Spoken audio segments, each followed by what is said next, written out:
I recently made a video comparing the performance and features of an N100 mini PC as a replacement for a Raspberry Pi 5.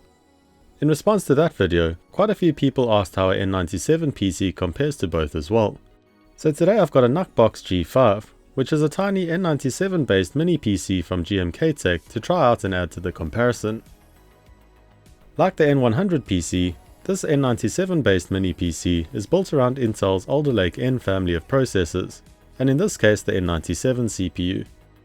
Despite the naming convention, which may suggest that the N100 CPU is the more powerful of the two, the N97 is actually the more powerful and more expensive CPU.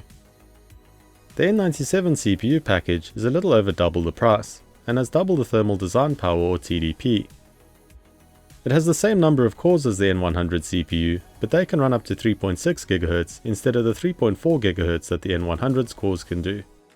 Despite the N97 CPU package being listed as more expensive than the N100, there are actually quite a few N97 based mini PCs available for a very similar price.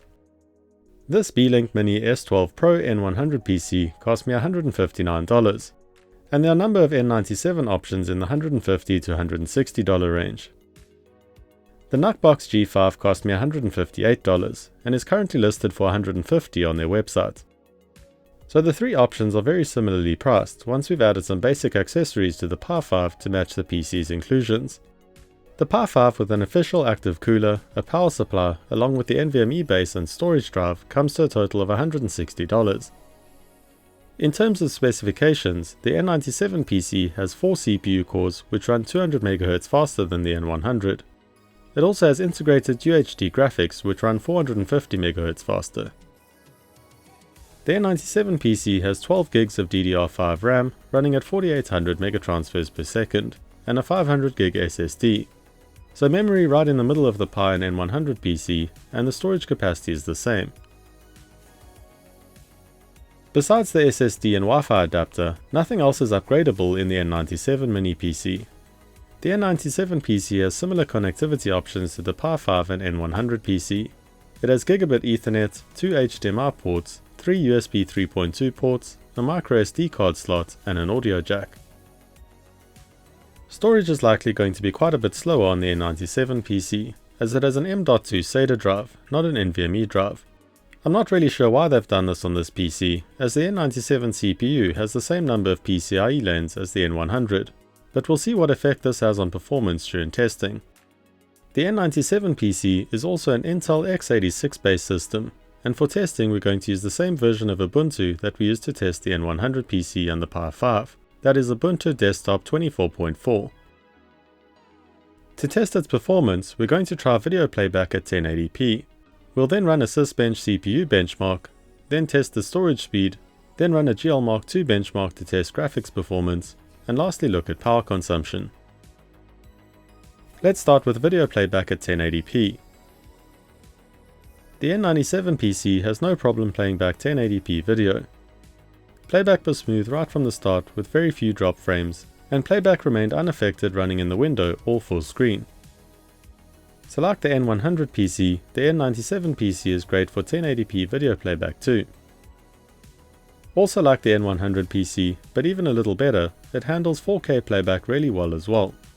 We get a couple of drop frames in the beginning, but nothing ongoing. Next let's run a Sysbench CPU benchmark. I ran 3 tests and then averaged the scores. The N97 PC managed an average score of 44,045. So the N97 PC scored essentially the same as the N100 PC, which is a little surprising given the higher available clock speed. Both of these PCs are about 9% faster than a Raspberry Pi 5.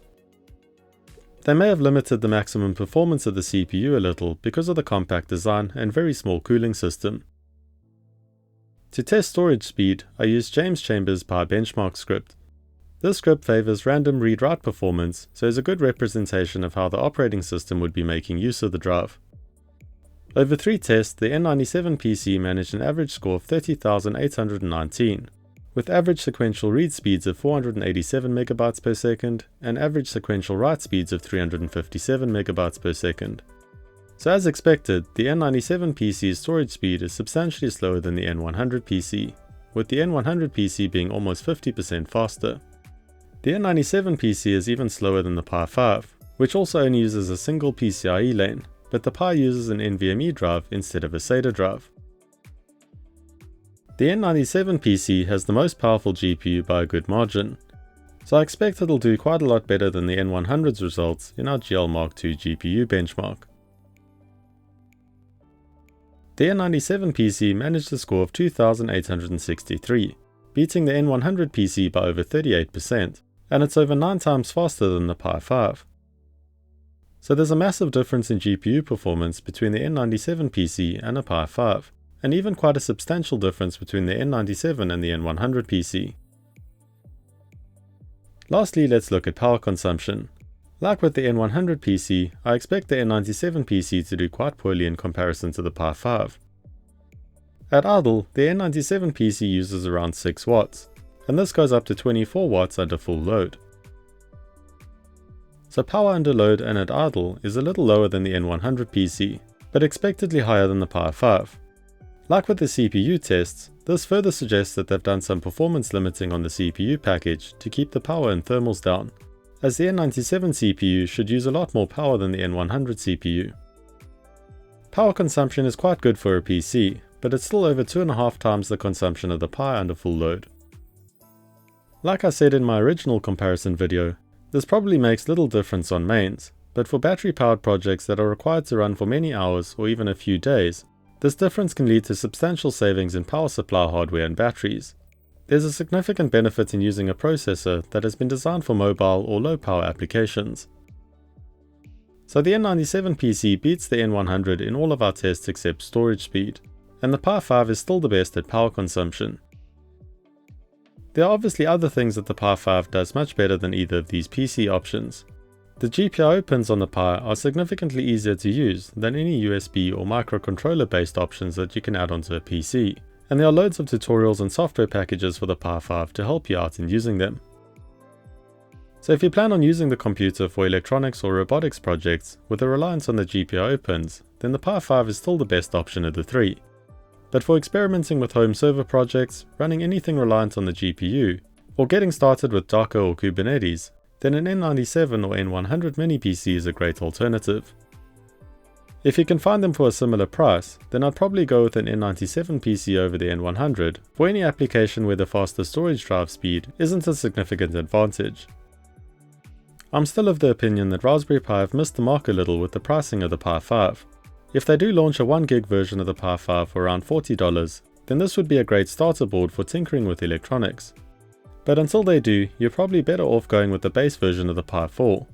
This still has plenty of CPU power to run projects locally, and you'll have access to a similar set of I/O to the Pi 5, but without the additional cost. Let me know which of these three computers you prefer and what your use case is in the comment section below.